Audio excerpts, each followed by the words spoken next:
So I'd come across this book quite a few times. I'd heard about it a lot, and it's one of those books where you kind of know about it. You kind of know about, CIA. You hear about like military coups, the kind of attempts to overthrow kind of democratic third world governments. But I think what was really good about this book was the making connections across time and space with these kind of things, rather than a kind of, oh, that's just the CIA. It's kind of, kind of thing. It was bringing these bits and pieces together across, time and space in order to kind of create this much kind of longer, what clearly is actually a systemic method of targeting, people on the political left, people that were kind of anti-racist, people that were across the third world were trying to kind of determine their own democratic possibilities, and what was the response of the West, and particularly the United States, the emergence of the United States empire after World War II. So yes, let's get into it. The Jakarta Method, Washington's Anticommunist Crusade, and the mass murder program that shaped our world. So this is a little weird map that I kind of made, but for me, it kind of speaks to both in this book, but also others, such as like Gerald Vaughan's White Supremacy Confronted, times, places, and events, which I think were really, really crucial. And Bevins kind of talks about this as well, in terms of the emergence of American empire, excuse me, and what essentially becomes the Americanization of the world and what we live in essentially today, right?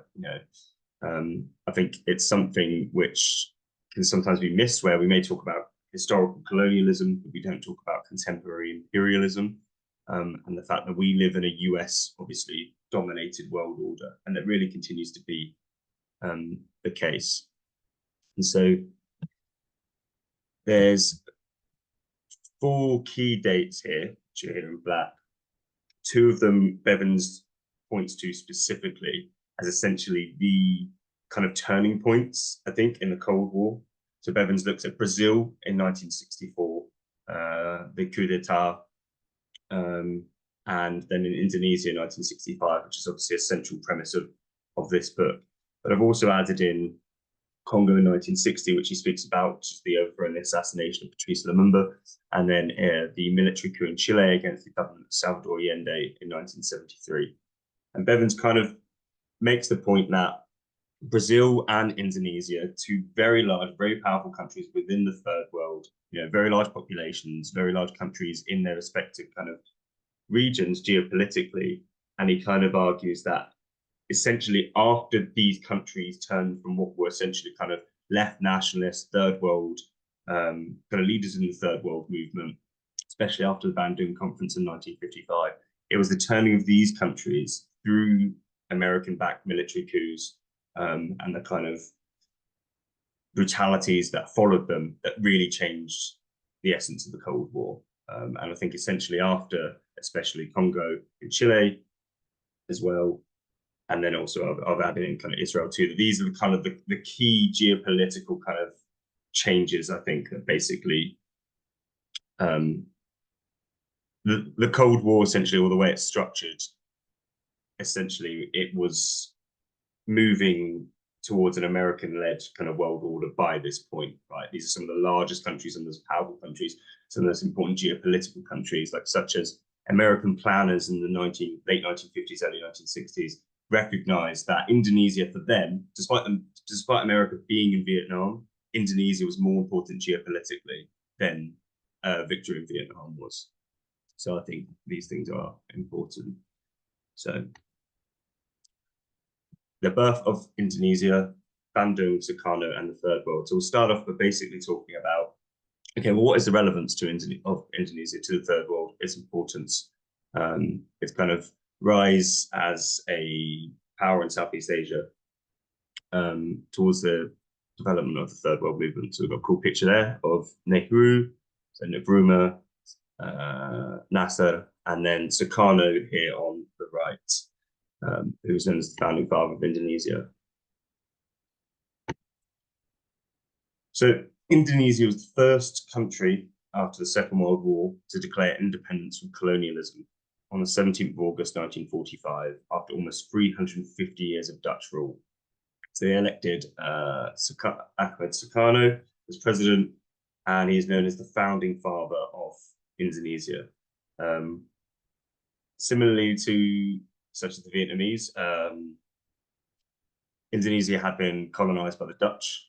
And then during World War II, the Dutch had kind of been forced out by the Japanese military occupation.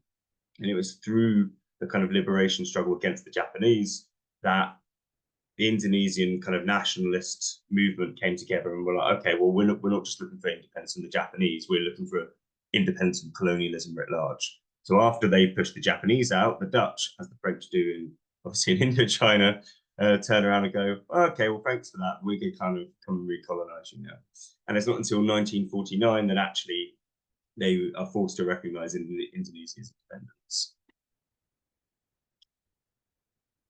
So obviously coming up towards 1955, you have the emergence of the Bandung Conference. Now, interestingly, the original proposal for the Bandung Conference was a response to SEATO, which is the US-sponsored copy of NATO in Southeast Asia, specifically with countries such as South Korea after the Korean War and Taiwan after the Chinese Revolution.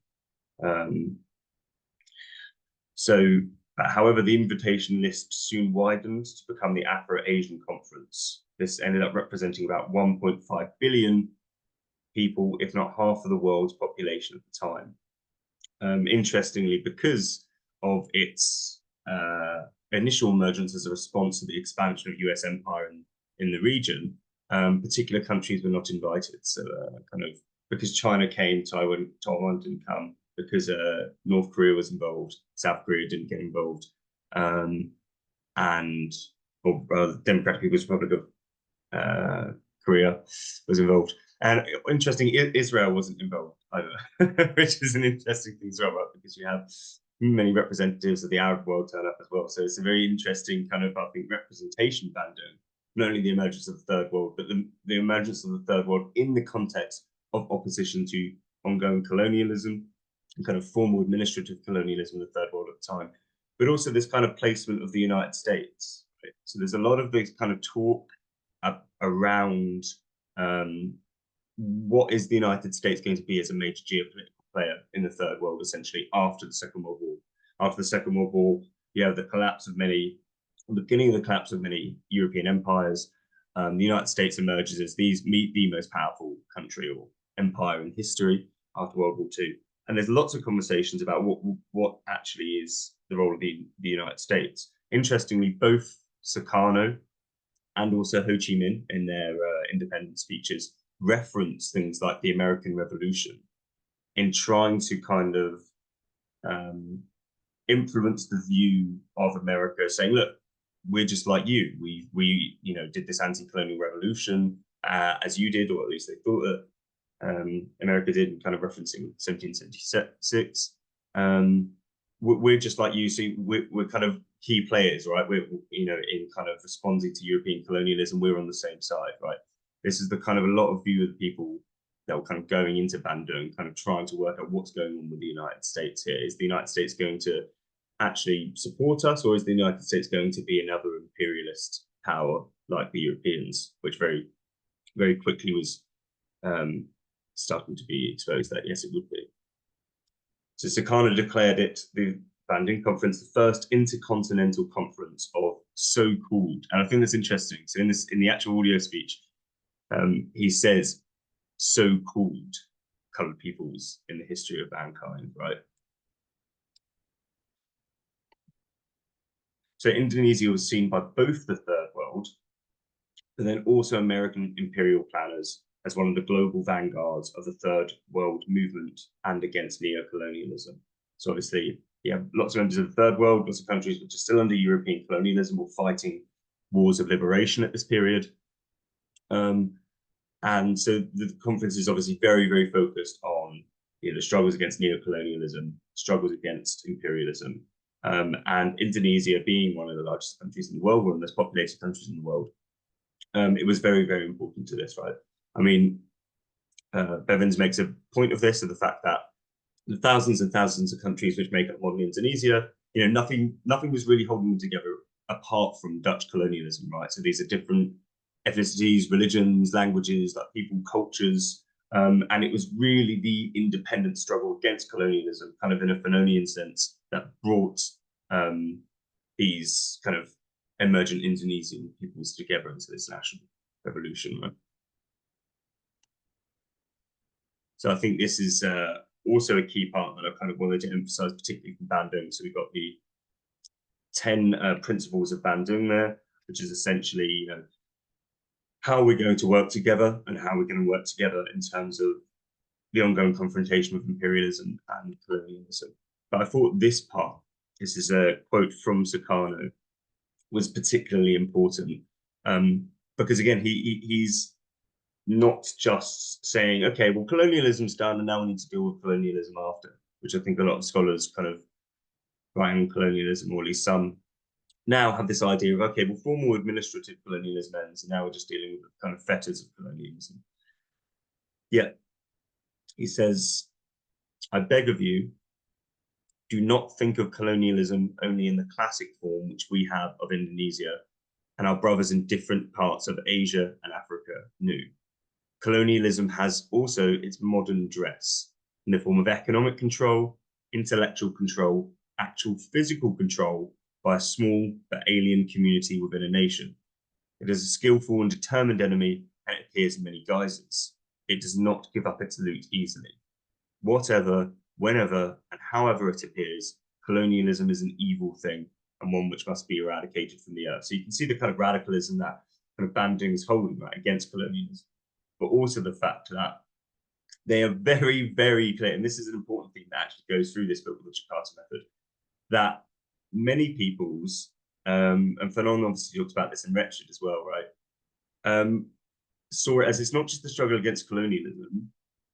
We know these people are they're gonna come after us, right? Like the West is gonna cut. They're not gonna let this like lie. So we're gonna gain our independence, or people were starting to gain independence, just like Indonesia. But there is also neocolonialism, right? These people are not just going to let us go, okay, you had your war of independence, you kind of threw us out, we're just going to let that lie. And obviously, what happens is it's particularly the United States which ends up taking this kind of, I guess you could say, counter-revolutionary role, but on a more global scale against the emergence of the Third World Movement. So that's what's kind of happening in Indonesia. You have the emergence of Indonesia, so growing as a country economically, politically, and also symbolically, is massively had a massive symbolic role in the Third World Movement.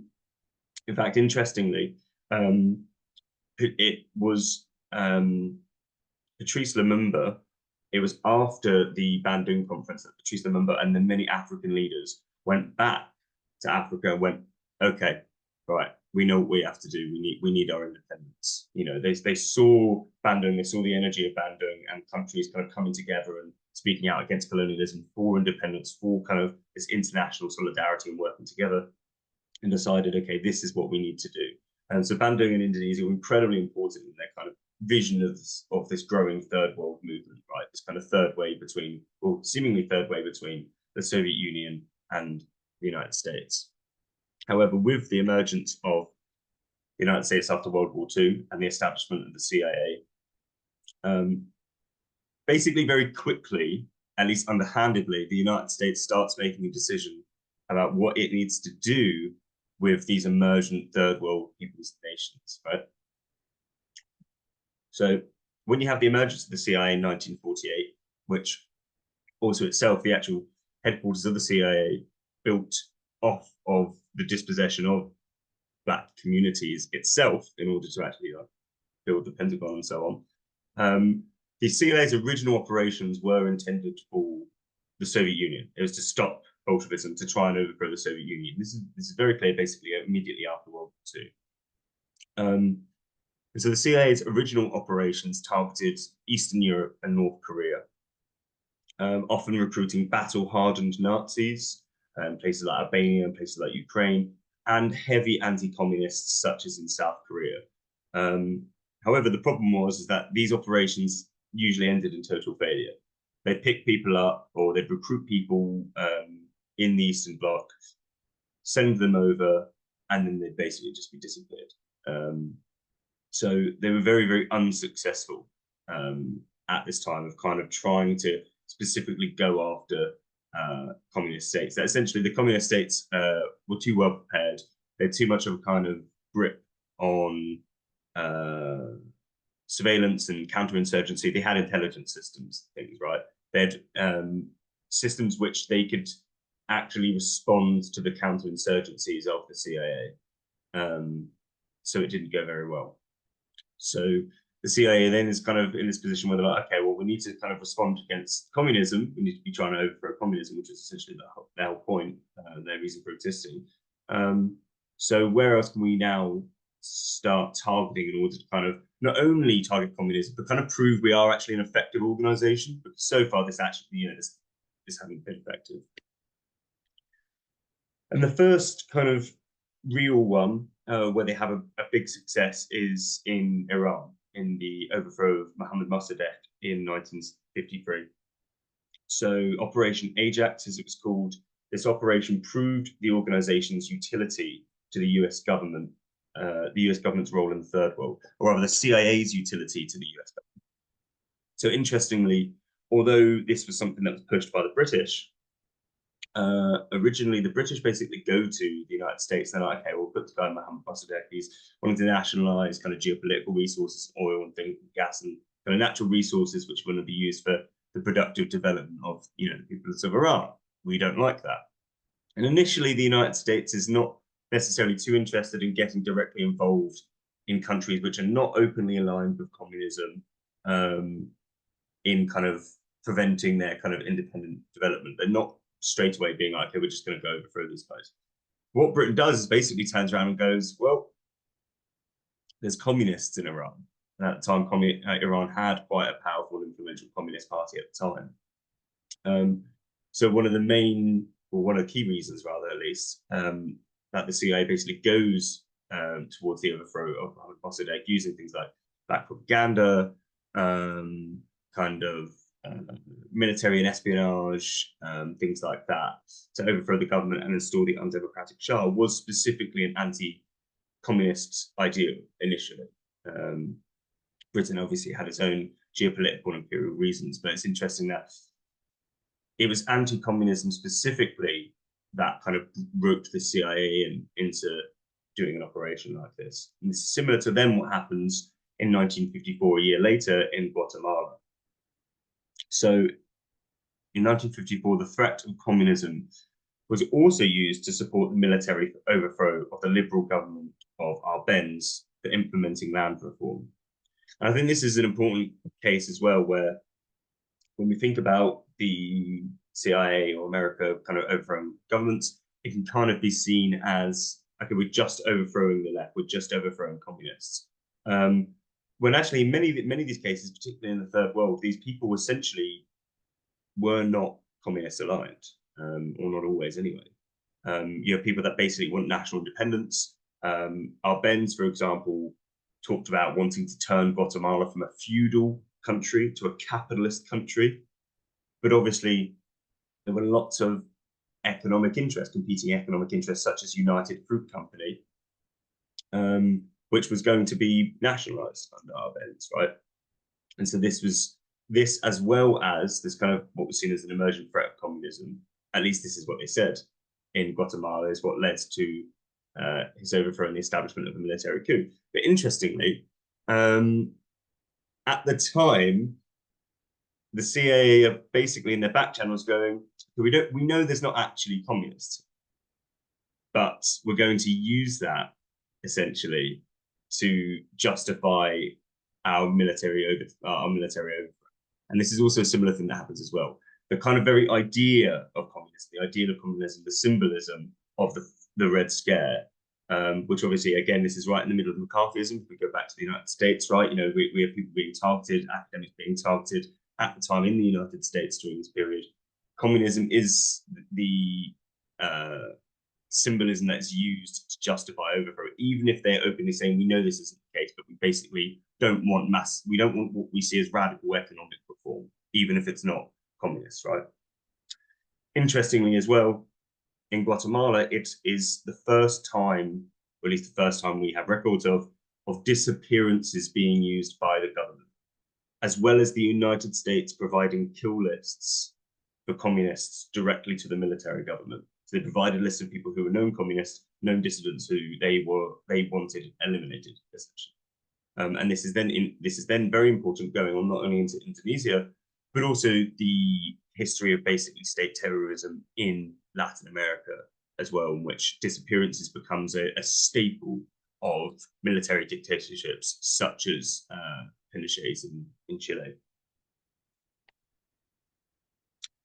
And then in 1960 as well, the CIA and the Belgian government overthrow the government of Patrice Lumumba, install Mobutu as dictator, and essentially go about smashing up the Congo, basically for its economic resources, its geopolitical placement within Central Africa, right? We have South Africa, obviously, down to the south. Basically, throughout the kind of 1950s, the CIA demonstrates that it's actually very effective at overthrowing governments, particularly governments in the third world. An interesting piece as well about Guatemala is that in 1954, Che Guevara was in Guatemala City when the overthrow happens. And this is very influential, not only for Guevara, but then later on for other communists, right? Because even in the first world, you have lots of mainstream media kind of talking about these things in a particular way, often in ways that aren't necessarily that true. People in the third world and communists were paying attention to what was happening. So when you have this overthrow of this government in Guatemala, you have left-wing news outlets in Indonesia talking about this, and they're going, what's going on here? Like, is this going to be us next, essentially? And the interesting thing about Che Guevara is that it's seeing the overthrow of Arbenz in Guatemala that influences him politically towards his Marxist-Leninist position, right? And so this is why when it gets to the Cuban Revolution, and they take state power, and the Bay of Pigs happens, is that they expected that this was going to happen. Guevara expected the counter-revolution to happen before it even happened, because he had been in Guatemala in 54. I think it's very important for the kind of thread line, for the kind of story that's kind of developing here. So yeah. This time. Okay, I'm going to try and speed up a bit. So Jakarta is coming. It's now into the 1960s. So after the Bandung Conference, Sukarno moved toward a more open alliance with the Soviet Union and an anti-imperialist position, or at least an anti-imperialist position. They were growing interest in the Soviet Union, but they were very much going to stay aligned. We're still going to try and build a relationship with the United States. However, essentially, in response to Bandung, in 1957, President Eisenhower orders the CIA to overthrow Sukarno, essentially. And they try a lot of different things. To do this, this includes there was an agreement for an assassination attempt. Didn't go through with it, but apparently they identified someone to do it. So they got very close.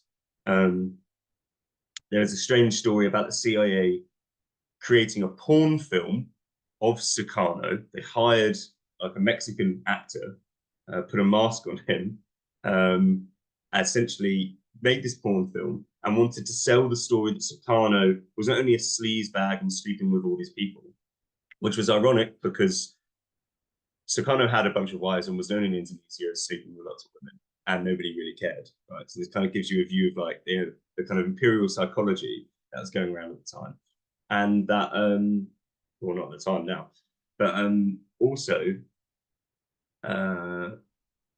this idea that they wanted to have him sleep with this kind of Russian-looking woman, and then they were going to basically release this in Indonesia and say, okay, he's actually he's on the payroll of the Russians now.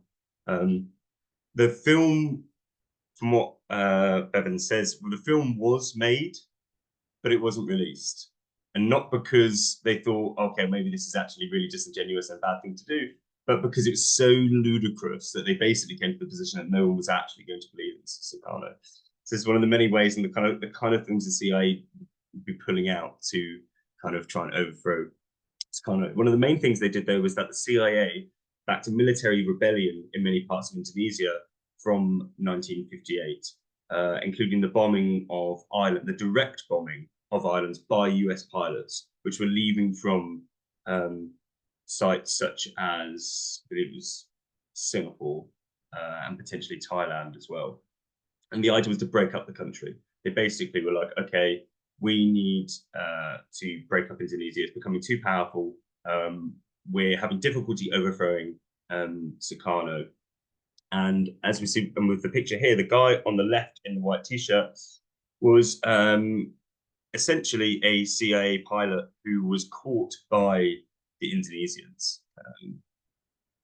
Yeah, the 1958 operation in Indonesia was the largest of the CIs to date, directly modeled from the cases of Iran, Guatemala, and the Congo, as many as a few others, right? There had been coups in Iraq in 1963, where communists had directly been killed as well, and then in Brazil in 1964.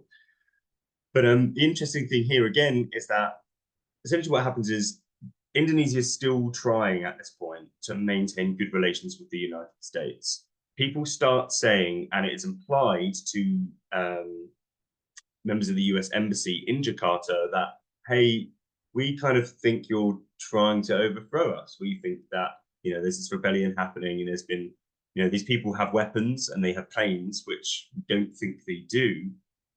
Are you trying to overthrow us? And essentially the US Embassy, who actually doesn't know about the CIA program, right? This is where you see some of the contradictions in US imperialism, where you have the State Department and the embassy with the CIA doing two separate things. They're trying, the embassy is trying to still push Sukarno in a kind of diplomatic way from the Soviet Union, or the CIA is literally sending over its pilots to bomb the islands.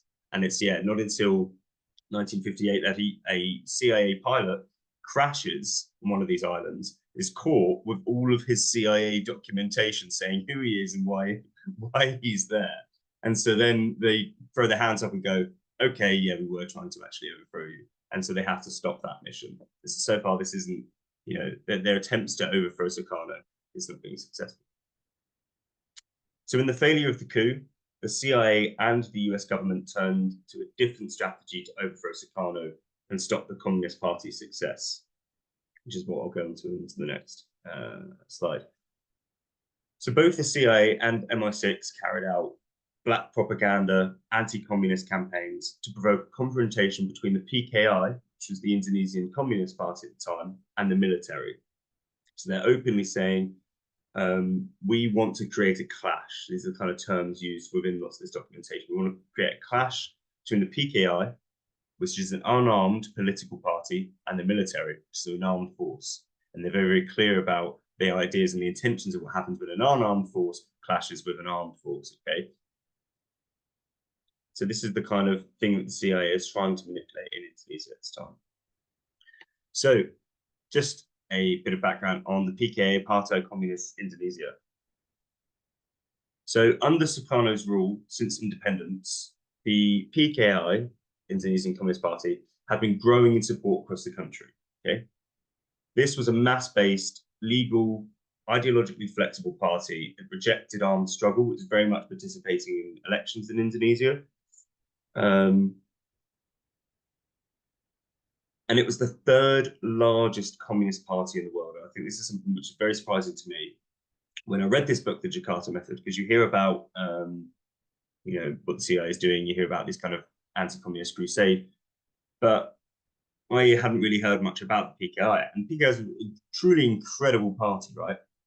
So by 1965, the party had 3 million members, with around 25% of the population of Indonesia, which is obviously one, which was at the time was one of the largest populated countries in the world, in affiliated organizations such as women's movements and trade unions. If you were in a trade union, you would have been linked to the PKI. If you were in a cultural and an arts movement, you'd be linked to the PKI. If you were in a feminist movement, you'd be linked to the PKI, right? This was a massive, broad-based party, very popular, and throughout the 1950s was essentially gaining pace and was gaining in elections, essentially. They were winning more and more seats for every election that's coming through. And this was also, as well as the threat that Sukarno and Bandung posed to the United States and its kind of hegemony, in the third world. It was also the rise of the PKI that was incredibly threatening to the CIA and the United States. They were very, very worried that the Indonesian Communist Party was going to win in elections, and they said as much as well. So it was the third largest communist party in the world at the time, outside of China and the Soviet Union, and the largest unarmed communist party that had existed to that point in time. And again, the unarmed part is very important. So the PKI had been gaining in elections throughout the 1950s. It was recognized by the US government that they were successful because they were efficient. This is quoting as well. They were efficient, they were well organized, had a reputation for being the least corrupt party, and delivered on their promises, particularly to peasants and the poor. This is why, as Vice President Richard Nixon turned around and said, okay, well, it looks like that democracy probably isn't the best system for Indonesia because we can't beat the communists in elections. Yeah, no. The communists could not probably be beaten in election campaigns because they were so well organized. So this was essentially the position of the CIA and the American government was, communists are rising in Indonesia. They're not a party committed to armed struggle, such as the Russian Communist Party and the Chinese Communist Party. They're very much committed to elections, but because they're effective, because they're popular, we can't basically allow Indonesia to carry on as a democracy in the same way because they're going to win, basically. And this is the main thing which basically then moves towards what becomes essentially the Jakarta Method, which again, there have been some similar elements in places such as Iraq and Guatemala. These are two places which, previously CIA had given kill lists to the new military government which came in to murder communists. And it was going to be basically taken to new levels in Indonesia because of essentially the support of the Communist Party at the time, because of how large it was. So Operation Annihilation. So this was the key term that was used by the Indonesian military. So just a bit of background quickly as well. So basically the position of the American government for years, and they sped this up particularly after their failure to overthrow the government in 1958, was, okay, well, we can't beat the Indonesians in an open confrontation. We failed to, kind of overthrow the president. We've failed to kind of destroy the country. So what we're going to start doing is we're going to start training military officers and businessmen and economists in America.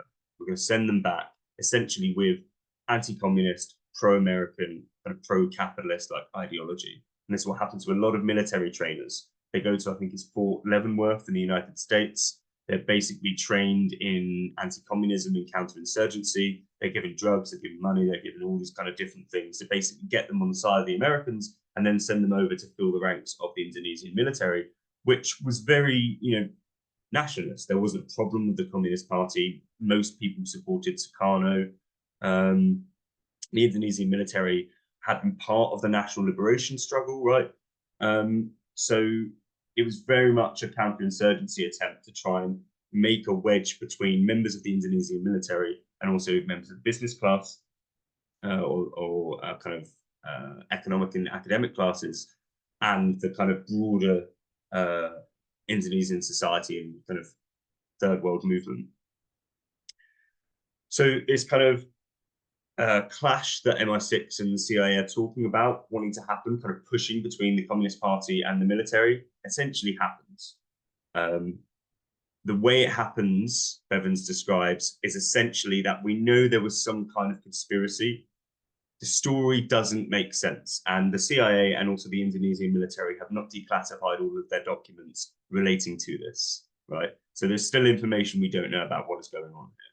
But essentially what you get on 30th September 1965, that members of the military loyal to Sukarno, again, these people are not linked to the Communist Party, or at least not directly in any way,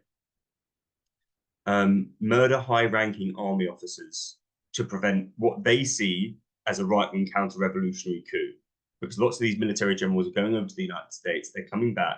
Lots of people who are pro-Sukarno are uneasy with this. So lower-ranking generals kidnap a few people who they see as right-wing military leaders. And again, the interesting thing is that Suharto, who goes on to be dictator in Indonesia, is known as the most right-wing general, and he is not kidnapped. And so there's just bits and pieces of information here, which, you know, is kind of speculation, but it's bits and pieces of information of this story that, you know, as Bevins kind of reiterates, we know that there was something going on. We know the CIA was working with some of these people involved. The way the story happens is clearly not as clear-cut as how the military dictatorship which comes to power wanted to make it look as if it was. So the events and how they occurred are still a mystery. So essentially they kidnap and murder some high-ranking army officers, and in response, on October 1st, Suharto, a high-ranking pro-US and anti-communist general, takes command of the armed forces and immediately shuts down media, immediately starts blaming the PKI for and affiliated organizations such as the women's movement for what happened and the murder of these military officers. Again, this is something which Bevins kind of reiterates. The story which Suharto comes out with clearly had to be pre-planned. There's too many things in it that it's not a reaction to events that happen, such as the fact that they blame the PKI, who was not there, who was not involved. And particularly, there is a story, an anti-communist story, which develops around the women's movement, that the women, that people were involved with the killings were women, they were involved in the women's movement, they were communists, and essentially they do this kind of satanic sexual ritual in like killing of these officers and stuff. And they kind of blast this out through all the kind of media and propaganda channels that they have control over. None of this was true. So Bevins basically implies that this must have been planned and probably with outside help. Again, we don't know, we can only speculate. But the story works too well in blaming these people and blaming these different segments of society, and in kind of, you know, what is still, you know, a patriarchal society and things, blaming the feminist movement for the murder of these people as this kind of like emasculating kind of, these communist feminists in the night are going to come and kill you and murder you and kind of sexually depraved things to you.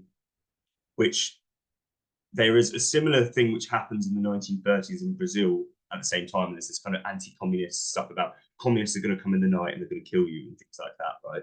So I think there's kind of these, you know, these elements of, there's these like kind of racial elements, but also communist and like anti-feminist elements, which are all kind of being weaved into the story, which Suharto and the new kind of military regime, which is taking power, immediately start coming out. And then by October 7th, so a week later, mass killings start in central Java against the Communist Party. And this is they term it Operation Annihilation. It is the point is, backed by the United States and Britain, is to obliterate the Communist Party. They see it, this is now the time. It's kind of seen as like, you strike while the hammer is hot. I think is maybe one of the lines that I think when one of these kind of CIA directors of the mission kind of said, like, this is what we need to do. The clash has been made in some way or another. Now's your time to wipe out the Communist Party before they win. So as far as we know, this was at least the third time in history that US officials had supplied lists of communists and alleged communists to allies so that they could round them up and kill them. The first was in Guatemala in 1954, the second was Iraq in 1963, and now on a much larger scale was Indonesia in 1965. The US embassy in Jakarta were not only pushing the mass killings as they were happening, they were supplying more and more lists. They were pushing them to go. They were pushing them to go further and kill more and more people. And I think there's a number. There's a number I've read. There's around 5,000 to 6,000 people at least that are specifically named by the US embassy and given to the military to go out and murder. And again, this is kind of in response to, you know, the emergence and the success of the PKI, the needs to overthrow Sukarno, who had moved more and more closely to the Soviet Union because of, obviously, you know, the CIA and America's just tried to destroy his country and overthrow him. So he's gone, okay, I'm going to move over to the Soviet Union. But it's also accepted that if there had been more elections into the 1960s, it's basically accepted the Communist Party was going to win. And so it's kind of taken as this is now the time that this kind of clash has happened. We now need to take this. So we're going to direct these people to basically kill them. So by March 1966, it is estimated that around 1 million people had been slaughtered, with 1 million more herded into concentration camps. These are people who were either communists, involved in the Communist Party, affiliated with the Communist Party, or claimed to be. Right. This is also the first known case of state violence in Southeast Asia, using disappearances as a means of terror and coordinated mass killings, similar to Guatemala in 1954. I mean, the accounts are truly horrible, and I think if you want to obviously read more about it, read the book, because the way that it is done is particularly terrifying, right? 25% of the population are in parties or in movements affiliated with the PKI. It's very, very popular. The Communist Party is seen as the kind of, part of national society. It's a legal party. And the way that people are killed is not outright. What happens is essentially that they ask people to go in for questioning at the local police station. People go, okay, well, I'm just in a trade union. I'm not necessarily in the Communist Party, or I am in the Communist Party, but it's a legal party and has been since the independence of Indonesia. So I'm just going to go down for questioning, and then people don't come out. And that's essentially what happens. And also the way the killings go is very, very coordinated. It's piece by piece, it's place by place, in a way that is kind of marginally disconnected to one another, but organized very, very thoroughly in terms of taking people into police stations, taking them out in the middle of the night, killing them and throwing them into a river. Forming essentially paramilitary death squads to go around into villages, take people out in the night and kill them. So during the violence, Suharto had supposed to be overseen the banning of what was left of the Communist Party, again, continuing to blame the Communist Party for this attack on the army, the arresting of much of Sukarno's cabinet, and opening up the economic floodgates to the United States and its corporations. Again, I've gone way past my half an hour line, so I'm going to give it about 10 more minutes, and if not, I'm just going to shut up. Someone still good? Yeah? Sounds good. Interestingly, so in 2016, an International People's Tribunal assembled in The Hague found the Indonesian military guilty of crimes against humanity during the period of these killings. Crimes against humanity that was carried out for political purposes to destroy the Communist Party and to prop up a violent dictatorial regime. The People's Tribunal also found that the United States, the UK, and Australia were guilty of associating, participating in these mass killings. They were guilty because of the role that they had played and continue to play as the killings were happening in supporting it, and basically creating propaganda to defend it on an international scene. And so essentially what you get is overnight a country which is, massively involved in the Third World Movement, a voice against colonialism and imperialism in the world, with one of the largest communist parties in the world. Over the course of a few months and brutal killings, that communist party is annihilated, and that country goes very quietly, in terms of the Western, the kind of Western lens, very quietly over to the Western camp after the murder of about 1 million people. Again, the thing about the numbers is that we don't know. So the numbers quote anywhere between 500,000 to 3 million. There was an Indonesian general that claimed, he kind of boasted that they killed 3 million people, but we don't actually know because there was never actually any kind of recordings of the amount of people being killed. And also because the way that people were being killed, but basically being taken out into the middle of the night and shot and thrown into a river, wasn't recorded. So we don't actually know. And to this day, there has been basically no reconciliation attempt by the Indonesian government to actually look at what happened, and actually provide any kind of truth and justice for those who killed, those who survived, and families of people who lost. On June 19th, 1966, the New York Times published an article titled "Washington, a Gleam of Light in Asia." So this is just a few months after the end of the mass killings. You have the New York Times, you also have Time magazine turn around and go, look at this beautiful thing. There's I think it's also in 1966 where you have a Time magazine piece of Suharto. It's on the front cover, and the caption is Indonesia, the land the communists lost. So the American press was very, very happy about, what happened. And they even mentioned, okay, well, it's kind of bloody, maybe some people died. But, now there's not a communist threat. Indonesia has this great American-loving general on side, so it's all fine.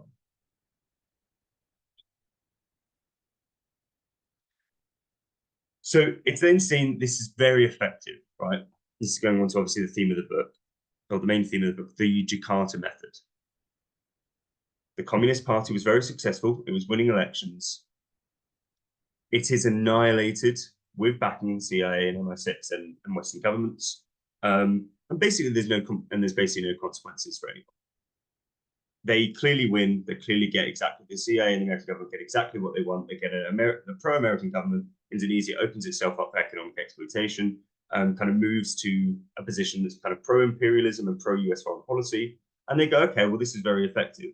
Going around and killing basically all the communists and all the people that are against us is clearly very effective for kind of what we want to do in the third world. And this is essentially the model which is then taken to other parts of the third world,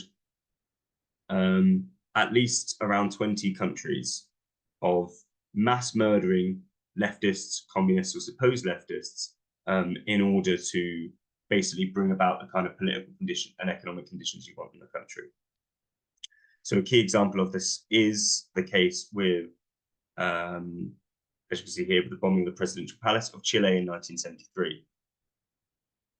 So in 1964, the military dictatorship in Brazil was operating as the anti-communist vanguard in South America, just as the US-backed regime in Indonesia did for Southeast Asia.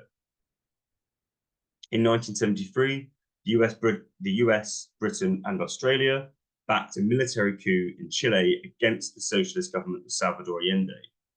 The extermination plan set up by the military was nicknamed Operation Jakarta. So they actually used, Jakarta, which had been seen as a symbol of the Third World Movement, was now being used in Latin America as a symbol for the mass murder of socialists and communists. In fact, weeks before the military coup occurred, you have the words Jakarta are graffitied on walls and streets around Santiago. Left-wing activists who are involved with Salvador Allende and the socialist government get anonymous parcels delivered to their homes saying Jakarta is coming. And so you have basically the discursive kind of conceptual deployment of Jakarta as Jakarta means the mass murder of leftists. And this is what we plan to do. So we said Jakarta is coming. And obviously, as we know, Jakarta came for Chile, where, again, a few thousand people killed, tens of thousands more tortured, and tens of thousands of people had to leave the country. This is then used in many other countries as well. So in 1975, representatives from Argentina, Bolivia, Brazil, Paraguay, and Uruguay meet in Chile with the CIA and the founder of Chile's secret police to set up Operation Condor. So these are basically, at this point, these are all countries which basically maintain US-backed military, if not fascist, dictatorships. And they essentially come together and go, okay, well, we're mass murdering leftists. We're basically engaging in counterinsurgency wars against leftists, especially in places like Argentina. Mass torture, detainment, a lot of these things. It's not enough to kill leftists and communists and political enemies in our own countries. We need to basically set up what's Bevins describes as an intercontinental kill network for communists. And this is, again, all supported and backed and armed by the CIA through this. So they're very supportive of this. But what is interesting in Latin America is that there is a kind of anti-communist fascism, which kind of has its own vanguard.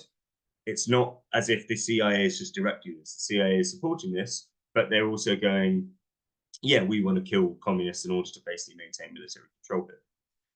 And so it was not enough just to kill communists and subversives in their own countries. these regimes had to set up a program to collaborate to exterminate their enemies around the world. So we know at least around 600-700 people were murdered in other countries around Latin America and further afield in Operation Condor, where the point was to use Jakarta and what happened in Indonesia as a model for the mass murder of political enemies, particularly communists and socialists. So as you can see here, this is just a key example of a number of military coups, military regimes, and invasions that happened around Central and Latin America, supported or performed particularly by the United States from the 1950s onwards. This graphic is just easily findable online. But again, we're thinking about, it's not just the case of the invasions, right? The point of the Jakarta Method is to go, well, you have your invasions or you have your kind of military coups, and what these governments are doing or what the US is supporting is the mass murder of their political enemies. In a kind of, it gets to a point basically in the late 70s where basically almost every single country in South and Latin America is run by some US-backed military or fascist dictatorship. And they are basically all working together to go around and kill communists and political dissidents. It's something I've quoted before, but there's a chapter in the Cambridge History of the Cold War, Volume 3, and at the end of the chapter on Latin America, the guy basically finishes it by going, if you look at the terms of human victims, many individual from the 1960s to the 1990s and fall of the Soviet Union, many individual Latin American countries,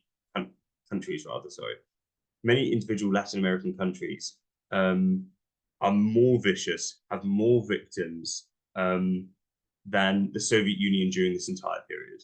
If you look at what the Soviet Union is doing in terms of political repression, and then what places like Chile and Argentina were doing, or places like El Salvador during these same periods, the kind of massive human victims, both within these countries and throughout Latin America, is vastly worse.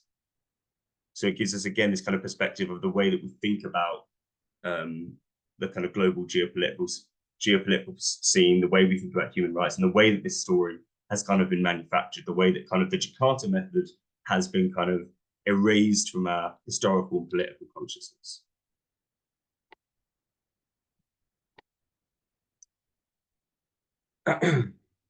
So anti-communist extermination programs would be repeated in Central American countries such as Guatemala, El Salvador, and Nicaragua, and Honduras throughout the 1970s and 1980s. Again, trained on and financed by the CIA and the United States. This becomes very, very, very effective method.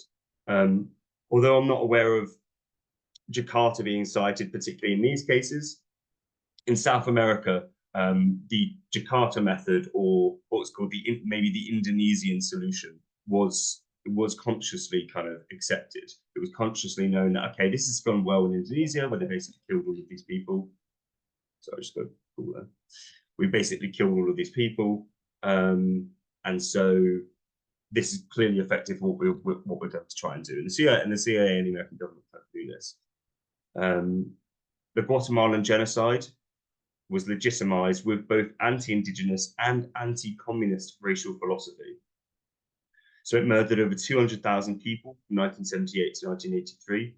Around a third were disappeared from urban areas, while the rest were Maya people in rural areas. And again, anti-communism specifically deployed in order to justify this. It was essentially argued that Maya peoples were, not only racially and culturally inferior, but their culture was predisposed, because of their kind of communitarian kind of social organization, was predisposed to communism.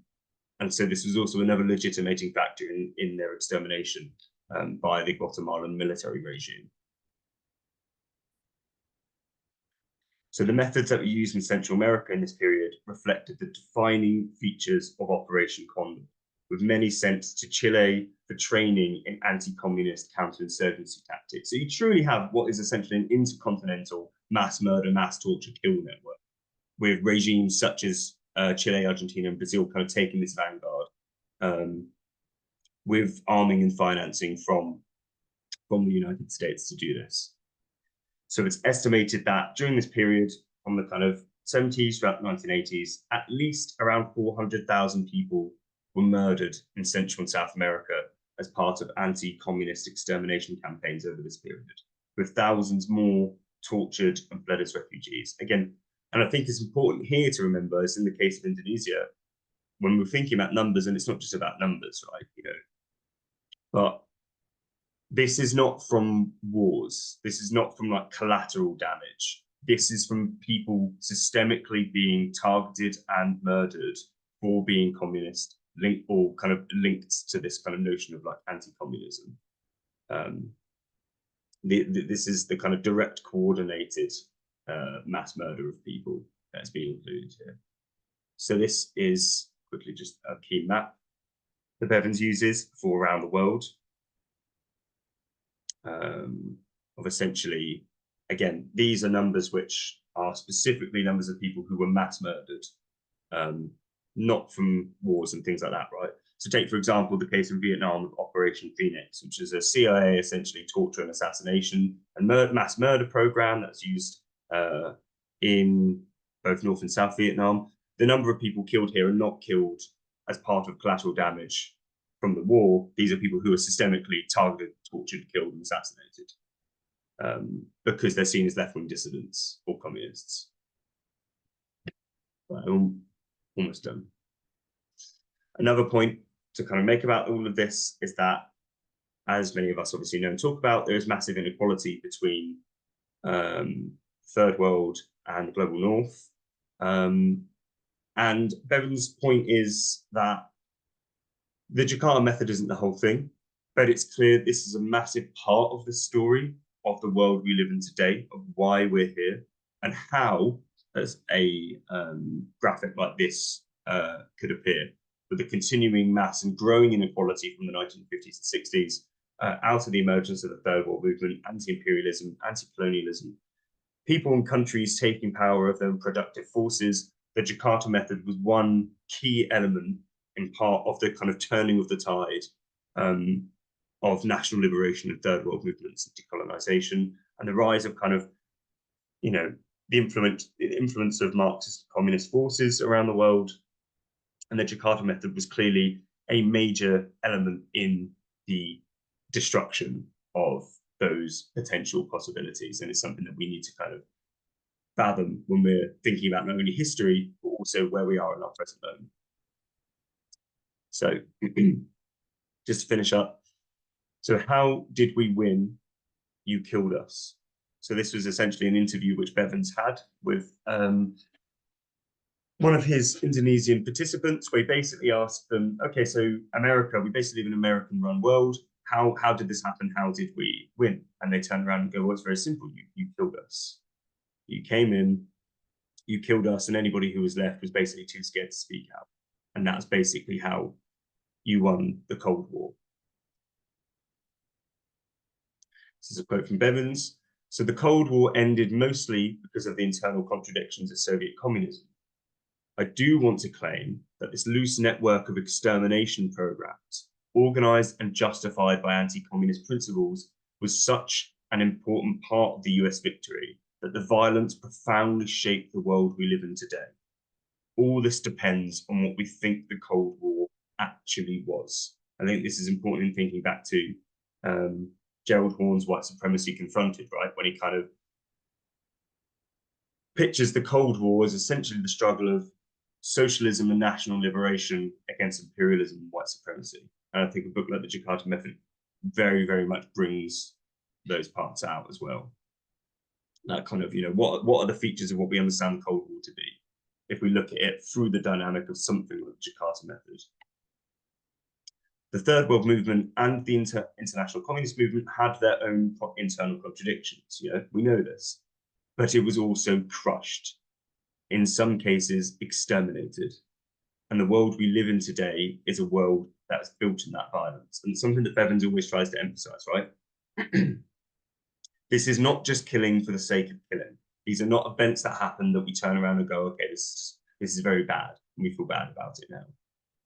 We have to understand and place these killings within the broader trajectory of the rise of American empire, US imperialism, but also the strategies that we use against the Third World Movement against national independence, against socialist movements, and what continue to happen today, if we look at places like Gaza,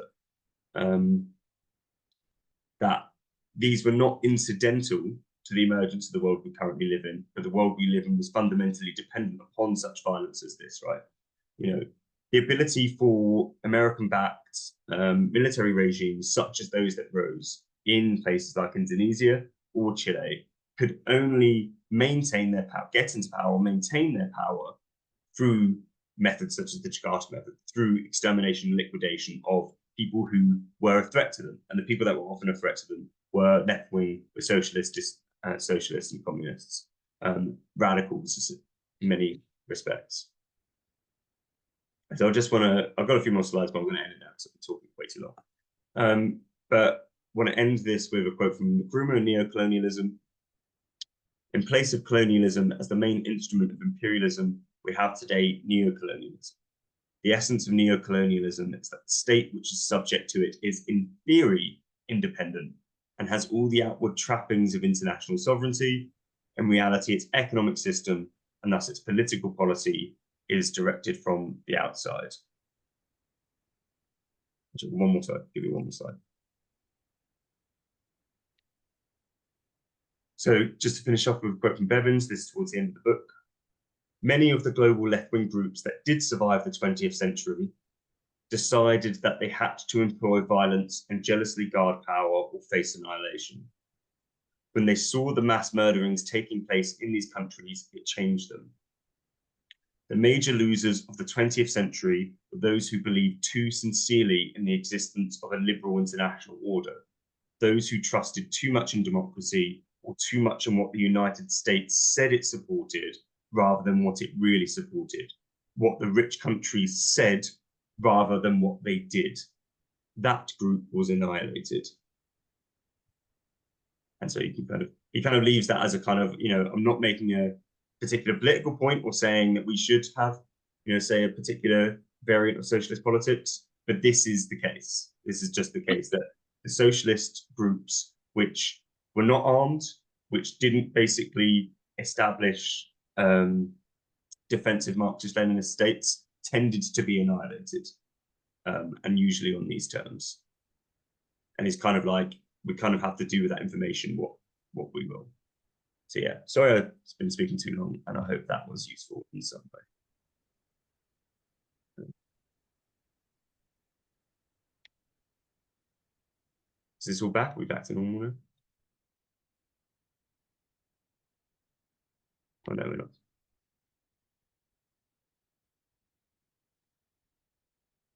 Good. So is this all back to normal? Okay, cool. Well, yeah, sorry I was talking too long, as usual. But yeah, is there any questions or anything people wanted to pick out that I missed or wanted me to focus on a bit more? Yeah, I'll start with a question. Thanks as usual for the run through. It's really excellent. I feel like I learned so much when you just give these presentations and summaries. What do you think are the sort of best examples within this sort of grim parade of exterminations I mean, it may not be the subject of the book, but I suspect you'll be able to answer anyway, of resistance to these series of programs? Like, if you were to do a survey, where do you think there was a little bit of successful resistance, if any, to all of the sort of CIA-sponsored slaughter of the socialist communists? Well, yeah, well, this is a kind of thing which kind of Bevins talks about, and I was kind of pointing to towards the end, is that essentially, so in the last kind of two chapters of the book, it goes back because he spoke to a lot of people around the world, people that were involved in a lot of this stuff, or people whose family members who were. And I think actually that, this is all interesting stuff, and I kind of wanted to do this overview, but for those who read the book, for me, the most interesting part was the people. It was the interviews, it was their experiences, and it was their kind of stories which really, really influenced me. And it's kind of the people he influences are also the kind of thing that holds you together and makes you not just fall apart in some manic and depressive state. Like I finished the book and cried immediately for 5-10 minutes. But that was actually more because of these people who had lived through this and where they still were today. Like, just quickly, there's examples of like Indonesians who had like lost everything, either exiled or some people who were literally in some of these concentration camps for like 10 years, and they're like still fighting. They're still fighting for justice and recognition. They're protesting in like all around the world and like for political causes. Like many of them are still socialists and stuff like that as well. I think that's a truly beautiful part of the story. In terms of like the question, well, yeah, this is a point that he kind of asks people. He kind of goes, well, you in like Chile or Indonesia, you tried to follow the kind of democratic socialist path. There were others that were kind of more Marxist-Leninist that wanted kind of armed struggle. And this is the thing that happens with the PKI as well. So with the PKI, the leader of the PKI, I've got his name now, he and others met with Mao Zedong before this happened, and Mao essentially turns around and goes, "They're coming for you. You need to arm." And for whatever reason, they don't. They're very, very committed to this. No, we're not going to arm. We're going to basically stay as a democratic movement, and then they're annihilated. And he basically asks people this question, and they basically turn around and go, "Well, it's not that I've even necessarily changed my politics. I still believe in this kind of democratic road to socialism. But if you're talking about who won the argument, the kind of hardcore Marxists won the argument, because they either weren't annihilated, or if they were, they fought, they put up a fight, right? So in places like Brazil, in places like Chile, and Argentina, there were armed guerrilla movements, and those armed guerrilla movements usually came out of groups which were already committed to armed struggle. Usually, the groups which weren't were the ones which were wiped out, like first.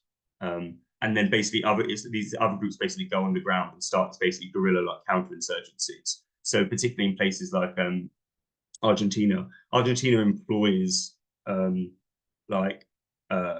veterans that fought in like Algeria in anti-colonial counterinsurgencies, employed them to do like anti-communist counterinsurgencies in Argentina. Groups like MI6 and stuff like that, providing Argentina like intelligence to go after these people. Again, as the point of like Che Guevara in Guatemala, right? Like Che Guevara sees the military coup happen, and he basically is, he's basically expecting before they even win that there's some counter revolution is going to come, and he's basically proved right with the Bay of Pigs in '61, and it's because essentially, despite of criticisms we may have, essentially because of the defensive posture of the Cuban state, they were able to so easily intercept that and basically push back the kind of CIA forces at the Bay of Pigs, because they were expecting this to happen, right? And so again, like Bevins is kind of saying, I'm not saying that this is a position we should take, this is a politics we should necessarily take in terms of a kind of vanguardist, Marxist-Leninist, like kind of armed struggle position. But if we look at the communist states which did survive, whether they're communist states are now a different question, but the ones that did survive were the ones which took an armed struggle position, because the ones that didn't were wiped out. And again, like Indonesia, the PKI was the third largest communist party in the world. This was systemically annihilated. I think before that, the Iraqi Communist Party was like the fourth or fifth biggest, and they're wiped out in 1963 as well, or at least again, like enough people are intentionally killed that everyone left is basically as either just like fled the country or too scared to like speak out, right? So yeah, it's kind of a depressing, morbid answer, but it's basically like the ones who did kind of resist that were people who managed to basically, took state power and were very, as very defensive with it, and were already armed, or there were groups which I think it's I always get the acronyms wrong, but like in Chile, I think it's the MIR, which was basically like the communist group which was pro-armed struggle, as opposed to Salvador Allende's more democratic model. And it was the MIR which carried on a basically guerrilla insurgency against Pinochet, because they were basically ready and they basically expected that it was coming. But again, the depressing thing about a lot of this is that in cases where these kind of mass killings had started, I can't think off the top of my head a case where that was kind of pushed back, really. One of the cases I can really think about is maybe Nicaragua and the Sandinista revolution. But again, they were in power. They were in power, and America basically has, you know, in Central America, particularly El Salvador, well, you've got Guatemala, El Salvador, and Honduras. These are all basically military dictatorships. They are basically doing their own military counterinsurgencies. I mean, El Salvador kills tens of thousands of people, like bombing villages and stuff like that. Training Contras with US materials, if the CIA and the US military going in and training Nicaraguan counter-revolutionaries in El Salvador and Honduras, and basically sending them over the border to go and commit like terrorist atrocities and go and kill people in Nicaragua, which the Sandinistas do basically manage to fight off for a lot of it, but they do a lot of damage. They kill a lot of people, and then eventually, in the when it kind of gets to the 1990s or the elections in the 1990s, the people of Nicaragua vote out the Sandinistas because the Contras basically won't stop, and the CIA doesn't stop like funding them or arming them or supporting them the entire time. And so the Sandinistas basically get voted out because people are like, we want these people in, but if we keep them in, these basically terrorist attacks are going to keep happening. So yeah, essentially, yeah, in terms of an answer to the question, it's those states which did do the kind of Marxist-Leninist like guerrilla warfare and were very committed to armed struggle were the ones that basically like survived it, essentially. Whatever criticism we may have other than that, and the question of like survival against this stuff, it essentially tended to be those. Yeah.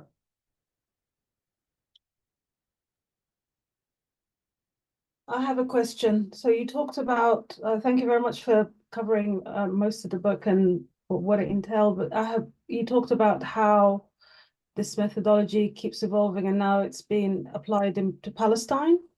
So how has it, I mean, what would you say are the similarities between what's happening in Palestine now or what's happening now and that method, the Jakarta method? No, thank you. Oh, sorry, go on. Yeah, what are the similarities? I mean, so we can see that it's the Israeli Defense Forces or the Israeli occupation forces and not really the CIA per se. How do we link these two together other than through the funding, the direct funding of the USA to the IOF or IDF? Yeah, no, I think that's a good question. I had a little slide where I essentially tried to kind of bring this together because they're not doing a Jakarta method in that traditional route, right? And they're not targeting Palestinians in terms of these anti-communist grounds. But if we think about the way in which there's kind of anti-communist ideology, which was, you know, used to justify these mass killings, whether they were communists or not, and this is the case of places like Guatemala or Iran and things like that, is that people weren't necessarily actually always communists. And there was many times when the CIA turn around and go, well, we know there aren't communists here, but we're going to support this kind of military government to go and kill these people because it's effective for our, like, you know, geopolitical kind of intentions. And there is a kind of shift post especially Soviet collapse from kind of anti-communism as the guiding philosophy of imperialism to anti-terrorism as the kind of guiding philosophy of imperialism, right? And so we see similar stuff, obviously, in things like Iraq with like shock and awe. There were mass disappearances in Iraq during like the war and also during the military occupation, mass disappearances of lots of people, right? Yeah. And we think about like, yes, in terms of Gaza, it's very open, they're killing lots of people, but if we see what's happening in terms of these graves being dug of people being like executed at these hospitals, being disappeared and dug into mass graves and stuff, that this kind of, the way I've been thinking about it is, you know, there's kind of guiding philosophies that are used by imperial colonial kind of what maybe call like counterinsurgency programs, is essentially to justify either the mass killing of people and the subduing of people, and if you can't subdue them, to basically just like kill them. And so it's not that, yeah, again, that the CIA is necessarily doing this directly, but there's clearly this philosophy in Israel that's like, well, one, we're going to use terrorism as the justification. If we call them terrorists, we basically kill them. And that's the same thing that happened in Indonesia. We call these people communists. It doesn't matter what we do to them. We're just going to go and kill them. And that the philosophy is essentially, well, Palestinians are this kind of terrorists kind of insurgency. If we can't subdue them, if we can't kick them out, then we'll just annihilate. And so it's not. So whereas like say in Chile and Brazil, they specifically were like, oh, we're going to use Jakarta. We're going to kind of knowingly kind of follow from the Indonesian example. That may not be happening here in the direct sense, but yeah, if we look at something like Iraq and the mass disappearances of people, they're killing, their torture, in places like Abu Ghraib, there is clearly this kind of like a program as an effective method of kind of imperial and colonial counterinsurgency. I think is where like I would bring those links out, if that makes sense. Also in the terms of like, if we think of Israel as kind of a bastion of kind of Western imperialism, and this was again similar to places like Chile and Brazil. Like Brazil kind of takes on this very, like the history of fascism in Brazil and anti-communism is very interesting. So Brazil has a fascist regime in the 1930s, and there are similar anti-communist ethics that are brought in as well. So again, I kind of mentioned it before, when you have these mass killings in Indonesia, it's justified on this grounds that these communists, or these communist feminists, they're going to come in and they're going to kill you in the night. And there's very similar stories which happens in Brazil in the 1930s. And these kind of ideas start spreading again in the kind of 60s and 70s. But Brazil kind of has its own, yes, it's supported by the United States, but it has its kind of own reasons to kind of destroy communists and political dissidents, as do many of the other kind of regimes such as in Argentina and Chile. And so I think, like, if you think about Israel as well, yes, it's supported by the United States, but it's also kind of clearly has its own vanguard to destroy resistance forces, both in Palestine and in the region more broadly, right? But this is an effective method for dealing with forms of political resistance, whether we're going to call that communism or we're going to call that anti-terrorism. It's a very effective method of state terror to be deployed on forms of resistance that, to either subdue people. You can't subdue them, just kill them, and kill enough people until they're subdued. Yeah, thank you very much for that. The Israeli one is called the Dahya method. Oh yeah, I've heard this before. Do you what is that referencing specifically? So they used it in Lebanon, and Dahya in Arabic means it just basically means a village or like a what is it called, like a place where people live. A Dahya is like, it's what you call somewhere that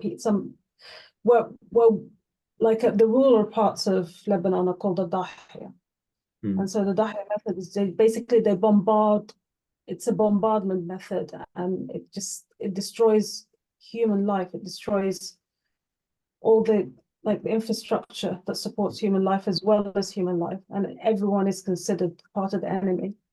And they use it against Hezbollah in Lebanon. And now they've used it 4 times, and now they're using it in Gaza. Yeah.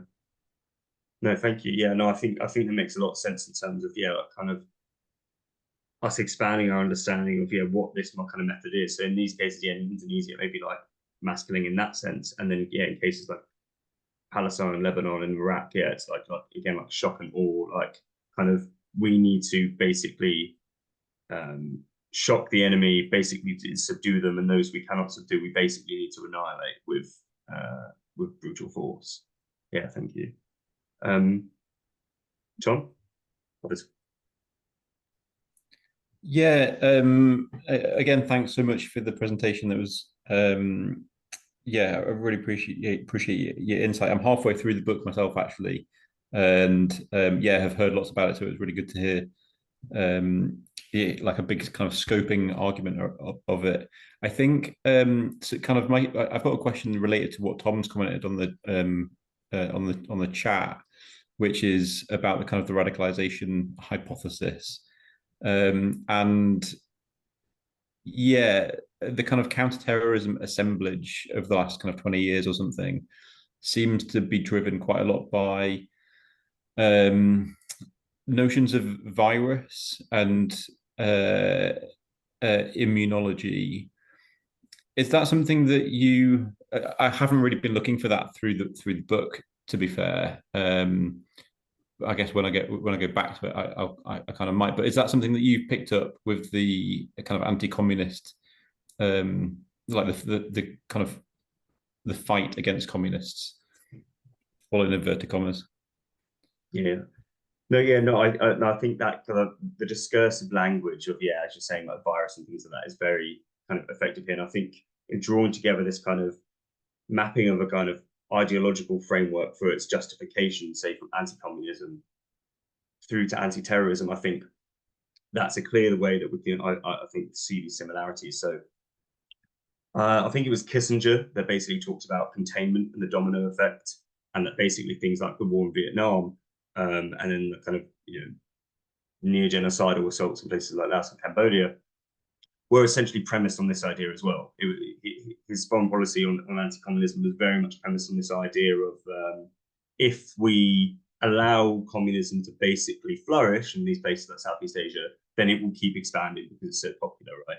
And this is the same thing which Richard Nixon says when he's president about Chile. So when Salvador Allende is elected, there's a quote which Bevins uses from him, where he basically says, the problem here is that, you know, because they didn't think Chile was going to be like, you know, Cuba or China or something like that. But he was basically like, this is democratic. It's going to be successful. It is successful. And because of that, there are going to be other examples. Basically, other Latin American governments are going to take from this example and they're going to follow it on. And he says, this cannot be allowed to happen. Latin America cannot think it can get away with this. And so there is very much this notion of, because of a success, because Chile is a success story, it needs to be stopped before other governments and before other countries start thinking that not only can they maybe elect socialist governments, but also the kind of influence that will have, yeah, more broadly on the region, and like kind of US and capitalist kind of interests across it as well, right? I think this kind of notion of, yeah, this kind of virus, you know, communism is a virus and it's spreading and stuff, is also used in Guatemala in partly in justifying the genocide against indigenous peoples as well. Is that like, yeah, these people are predisposed to communism, and if there's kind of communism around, it's going to keep spreading. So we basically need to go in and annihilate it. So I think, yeah, I think there's definitely key cases where it's kind of known in American foreign policy circles that if we allow these kind of socialist experiments to operate and to be working, it's going to be popular, they're going to spread.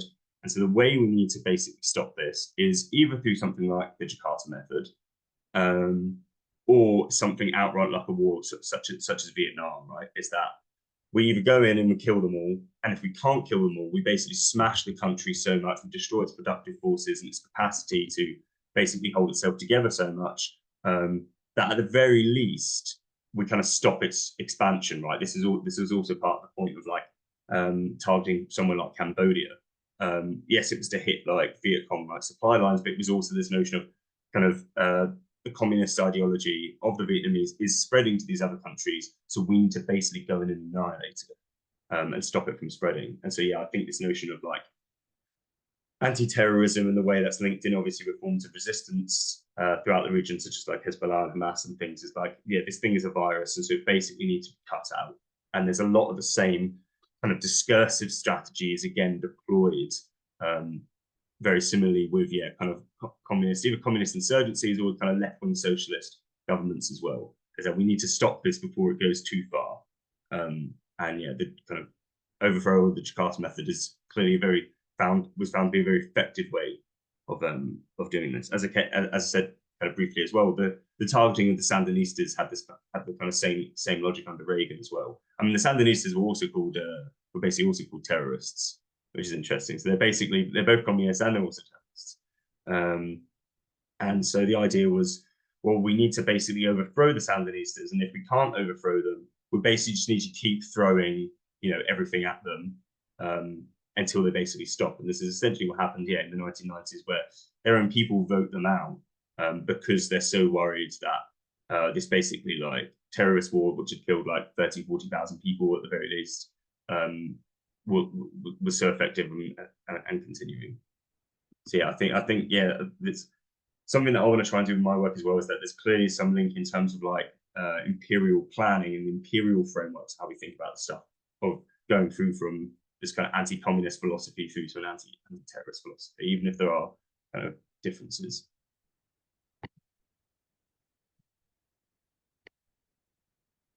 Yeah, a lot. Yeah, that's interesting. Yeah, what Alana said. I wonder who's written on the notion that indigenous people are predisposed to communism, similar to the Black Red Scare thing, but more ontological. And I think this is a thing as well, is that there's a lot through this as well. And Horn talks about this in White Supremacy Confronted, as well as other books, that like it's very clear the way in which anti-communism is deployed is in like a racial way, or it's like tied to race too. But the inferiority of these people, particularly in Indonesia, there is this kind of philosophy that communists are not only this threat, they're going to sneak in, they're going to kill you in the night, but also that these people are like inferior. I think at the end of the chapter where Bevins talks about Operation Annihilation in Indonesia, he goes back to some people in the US and he speaks to this kind of guy. I can't remember who he is specifically, but he basically asks him about it. And it's like, and this kind of, it's like a US operative or something. He basically turns around and goes, well, there may have been killings, but they were communists. So basically, so it didn't matter. Nobody cares about communists getting killed, right?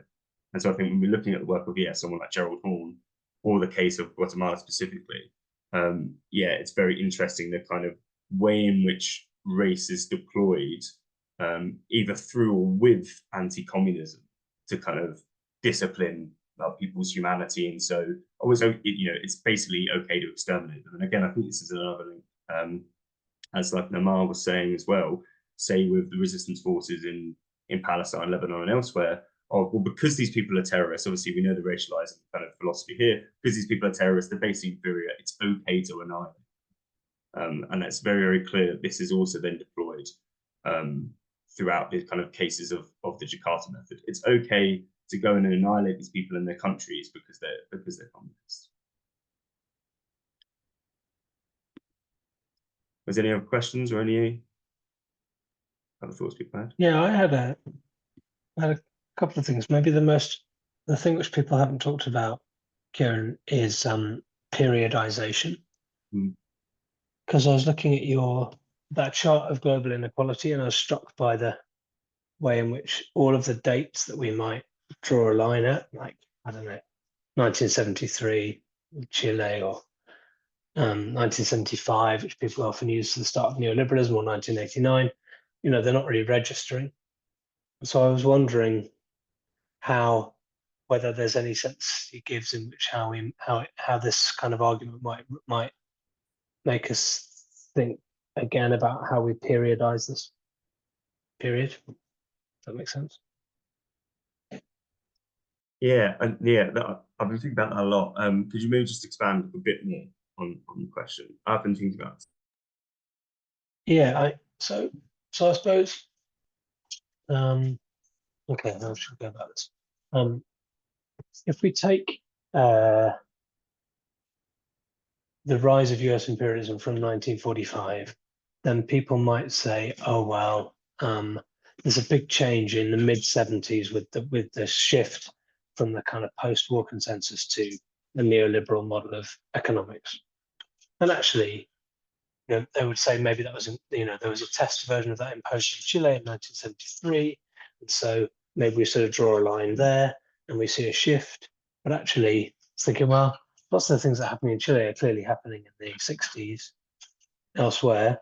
And okay, maybe the economic model shifted in some ways, but on that index of global inequality, it's not making a massive difference.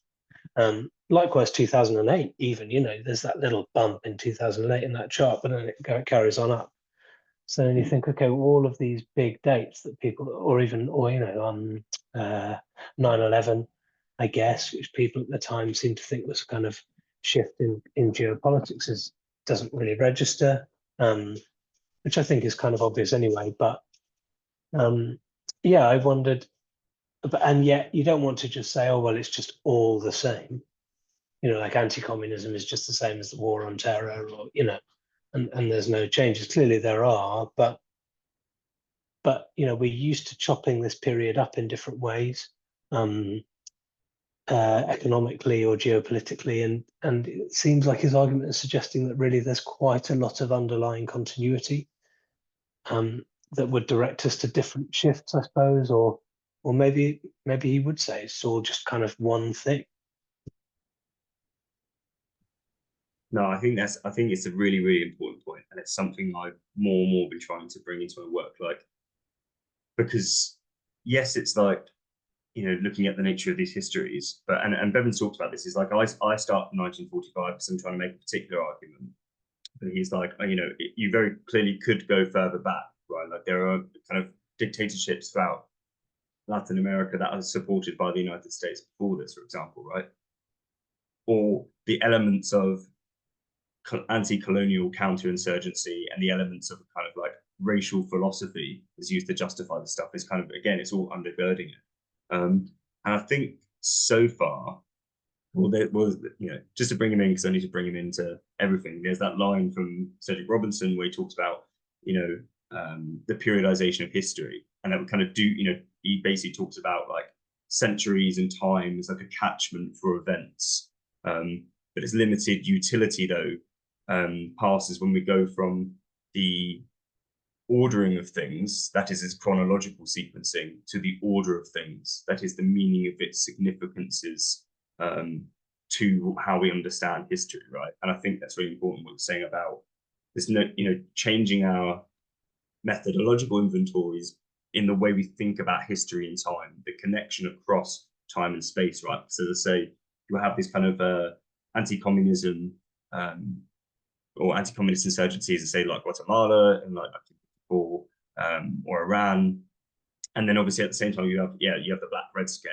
in the United States, and I think someone like Gerald Horne is very good in breaking down, as you're saying, these kind of periodizations, these catchment for events, which sometimes can actually work to obscure these kind of broader relations. I was trying to bring more books into this, but then I would have ended up speaking for like 5 hours. But I think there's lots of things here, right, where, like, as you're saying, there's particular dates, there's particular moments which will catch that and kind of hook onto it and go, okay, well, from here, that's when like these things change. When actually, yeah, there's like these modes of continuity, there's these kind of renewal through it.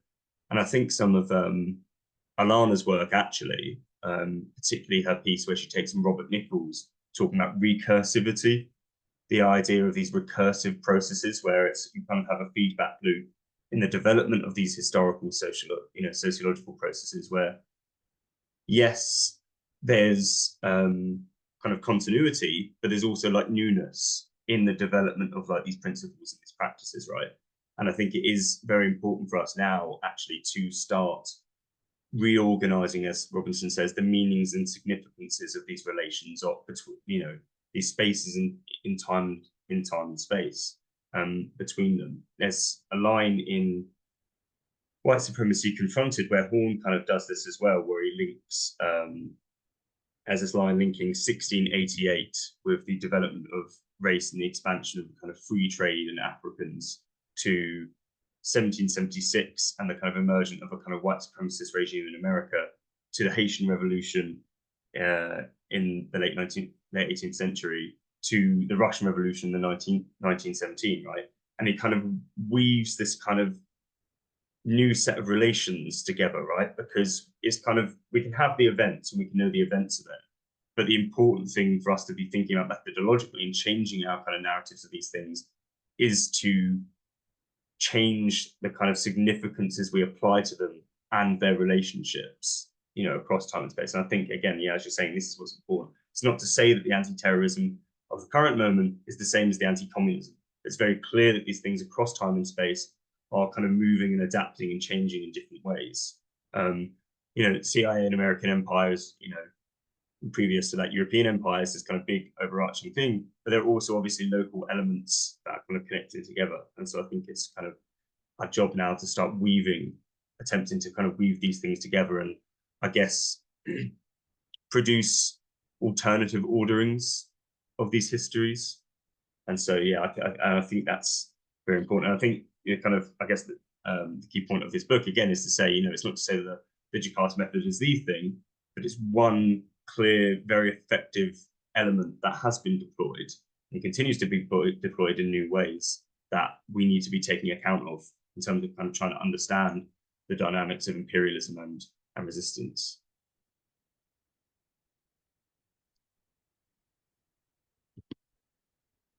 So it's now coming up to about 2 hours. Was there anything else that anybody wanted to discuss, or?